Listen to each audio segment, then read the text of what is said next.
দেখেন বন্ধুরা, আমি আজকে কি বানিয়েছিলাম। আমি আজকে খুবই মজার একটা জিনিস বানিয়েছিলাম। ছানার পোলাওটা ঘরোয়া উপকরণে আমি আজকে খুব সহজভাবে বানিয়েছিলাম। তো এটা বানানোর পর আমার পরিবারের সবাই খেয়ে অনেক প্রশংসা করলো। আর এটা দেখেন কতটা সফট হয়েছে, আপনাদের হাত দিয়ে একটু প্রেস করে দেখাচ্ছি, দেখেন। তো চলেন দেখি বন্ধুরা, আমি আজকে এটা কিভাবে বানালাম সেই ভিডিওটা আজকে আপনাদের সাথে একটু শেয়ার করি। আসসালামু আলাইকুম বন্ধুরা, আপনারা সবাই কেমন আছেন? আশা করি আপনারা সবাই আল্লাহর অশেষ রহমতে ভালো আছেন। তো বন্ধুরা, প্রতিদিনের মতো আমি আপনাদের সাথে আজকে আরও একটি ভিডিও নিয়ে চলে আসলাম। আশা করব আপনারা আমার ভিডিওটার প্রথম থেকে শেষ পর্যন্ত দেখবেন। আমি আজকে কোনো প্রকার ছানার ঝামেলা ছাড়াই কিভাবে ছানার পোলাওটা আজকে বানাবো সেই ভিডিওটা আজকে আপনাদের সাথে একটু শেয়ার করতেছি। আপনারা এখানে দেখতে পাচ্ছেন আমি 1 কাপ ভর্তি করে সুজি নিয়ে নিচ্ছি। চুলায় একটি ফ্রাই প্যান বসিয়ে দিছি, আর ফ্রাই প্যানটা গরম হয়ে গেলে আমি এখানে 1 চামচ ভর্তি করে ঘি দিয়ে দিব। আপনারাও কিন্তু অবশ্যই ঘিটা দেওয়ার চেষ্টা করবেন, এতে কিন্তু খুব সুন্দর একটা ফ্লেভার আসবে। তো এই ঘিটা গরম হয়ে গেলে আমি যে সুজি নিছিলাম 1 কাপ, সেই 1 কাপ সুজিটা এখন আমি সেই ঘিয়ের ভিতর দিয়ে দিব।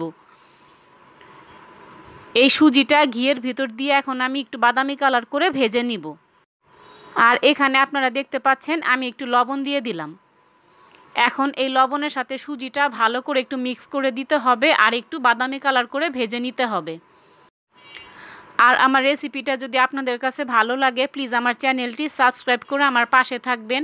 আর আমার রান্নাগুলো আপনারা প্রতিদিন দেখতে চাইলে সাথে থাকা বেল বাটনটি অন করে রাখবেন, তাহলেই হবে। আমি ভিডিও দেওয়ার সাথে সাথে আপনারা নোটিফিকেশন পেয়ে যাবেন। আর আপনারা যারা এই ভিডিওটা ফেসবুক থেকে দেখবেন, প্লিজ লাইক অ্যান্ড ফলো দিয়ে আমার পাশে থাকবেন।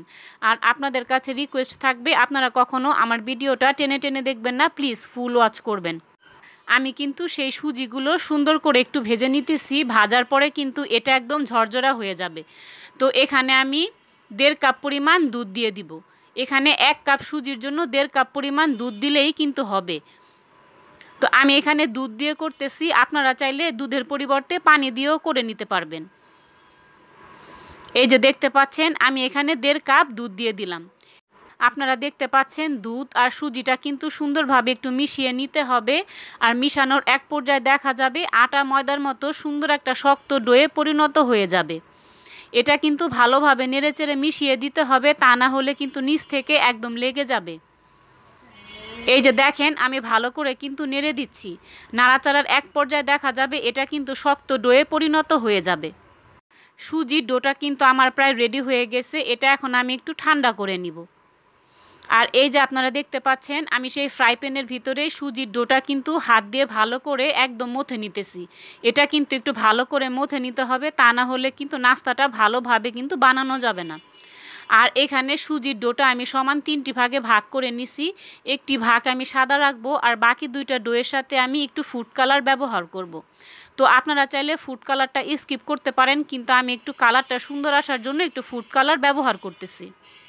এখানে দেখতে পাচ্ছেন আমি একটা ডোয়ের সাথে অরেঞ্জ ফুড কালার দিচ্ছি, আর একটা ডোয়ের সাথে আমি রেড ফুড কালারটা দিয়ে দিব। তো এই ফুড কালারগুলো দিয়ে কিন্তু আমি ডোগুলো ভালো করে একটু মথে নিব, যাতে কোনো দানাদার অংশ না থাকে। অরেঞ্জ ফুড কালার ডোটা কিন্তু আমি ভালো করে হাত দিয়ে একটু মথে নিতেছি। একদম সফট করে কিন্তু মথে নিতে হবে।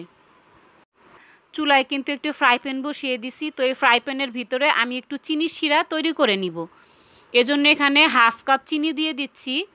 আপনারা চাইলে চিনির পরিমাণটা কম বেশি করে নিতে পারবেন, কিন্তু আমরা একটু মিষ্টি কম পছন্দ করি, এই জন্য একটু কম করে চিনি দিলাম। 1/2 কাপ চিনির সাথে 1 কাপ পরিমাণ পানি দিয়ে দিব। এখানে একটু ফ্লেভারের জন্য এলাচি আর দারচিনি দিয়ে দিলাম। অল্প করে কিন্তু দিতে হবে, বেশি দেয়া যাবে না। এখন সেই চিনির পানিটা ভালো করে আমি নেড়ে দিচ্ছি, আর চিনিটা গলে না যাওয়া পর্যন্ত অপেক্ষা করব। এটা ভালো করে বলক চলে আসলে কিন্তু আমি চুলাটা অফ করে দিব। এটা কিন্তু বেশি ঘন করা যাবে না, তাহলে কিন্তু নাস্তাটা খেতে কিন্তু ভালো লাগবে না। এটা কিন্তু আমার রেডি হয়ে গেছে, এখন আমি চুলাটা অফ করে দিব। আমি কিন্তু সবগুলো ডো কিন্তু নিয়ে নিছি। এখন এই ডোগুলো থেকে আমি ছোট ছোট করে ছানার পোলাও বানিয়ে নিব। আমি কিন্তু সাদা কালার ডোটা নিয়ে নিছি। তো সাদা কালার ডো থেকে কিন্তু আমি অল্প অল্প করে নিয়ে আমি আমার পছন্দ মতো শেপ দিয়ে বানিয়ে নিচ্ছি। আপনারা চাইলে আপনাদের পছন্দ মতো শেপ দিয়ে বানিয়ে নিতে পারবেন। আপনারা একটু দেখে বুঝে নেন আমি কিভাবে করে বানাইতেছি। এটা আসলে মুখে বলে আমি বুঝাতে পারবো না, আপনাদের দেখে একটু বুঝে নিতে হবে। আমরা যেভাবে সেমাই পিঠা বানাই ঠিক সেমাই পিঠার মতো করে আমি বানিয়ে নিচ্ছি। তো আমি একটু বড় বড় করে বানাচ্ছি, আপনারা চাইলে আর একটু ছোট করে বানিয়ে নিতে পারবেন।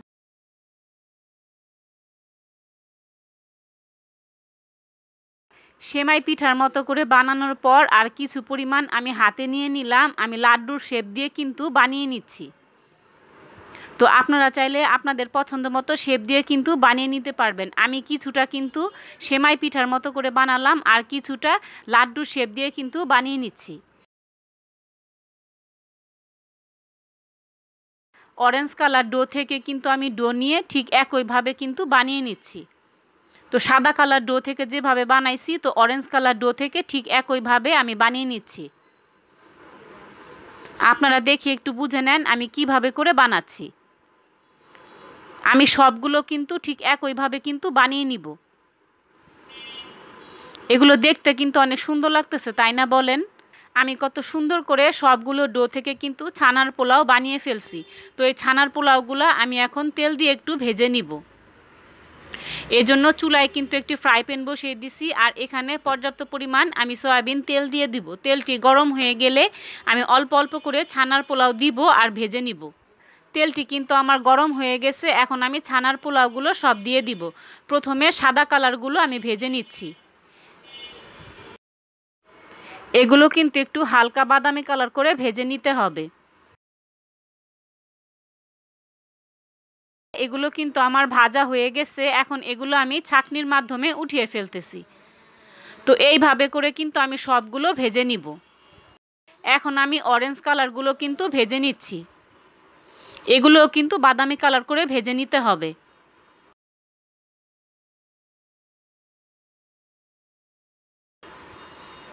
অরেঞ্জ কালারটা কিন্তু ভাজা আমার হয়ে গেছে, এগুলো কিন্তু আমি এখন উঠিয়ে ফেলতেছি। এখন রেড কালারগুলো ভেজে নিব।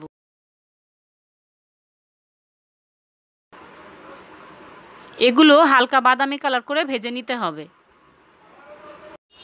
সবগুলো ছানার পোলাও কিন্তু আমি খুব সুন্দরভাবে কিন্তু ভেজে নিলাম। বাড়িতে হঠাৎ মেহমান আসলে কিন্তু আপনারা মেহমানদেরকে এই রেসিপিটা করে দিতে পারেন, মেহমানরা কিন্তু খেয়ে অনেক খুশি হয়ে যাবে।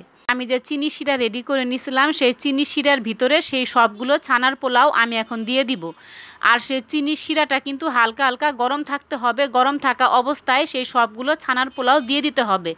আর ছানার পোলাওগুলো দিয়ে দেওয়ার পর হালকা করে একটু নেড়েচেড়ে মিশিয়ে দিতে হবে।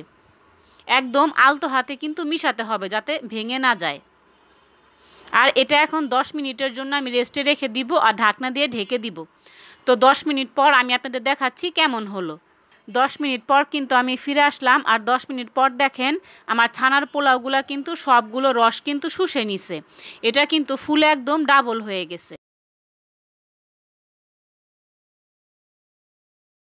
এখন কিন্তু দারচিনি আর এলাচিটা ফেলে দিতে হবে।